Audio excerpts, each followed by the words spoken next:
ছুটির দিনে রাজধানীর কারওয়ান বাজার ঘুরে নিত্যপণ্যের বাজারে দেখা যায় মিশ্র চিত্র। বেশিরভাগ নিত্যপণ্যের দাম স্থিতিশীল থাকলেও সপ্তাহ ব্যবধানে কিছু কিছু পণ্যের দাম বেড়েছে।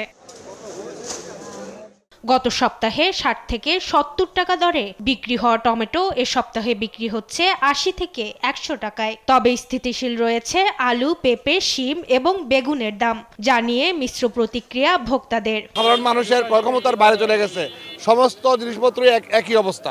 সবকিছুর দামই মোটামুটি এখন আমাদের খুবই সস্তার ভিতরে পাচ্ছি। টানা কয়েক সপ্তাহ ধরে চড়া দামে বিক্রি হওয়া পেঁয়াজের দাম এ সপ্তাহে অনেকটাই কমেছে। প্রতি কেজি নতুন পেঁয়াজ বিক্রি হচ্ছে ৬০ থেকে ৭০ টাকা দরে।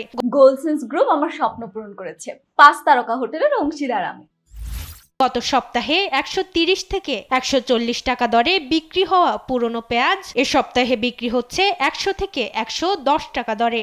গত সপ্তাহে পেঁয়াজ যে ৮০ টাকা ছিল, আর এই সপ্তাহে পেঁয়াজ আছে ৫৫ টাকা ৬০ টাকা।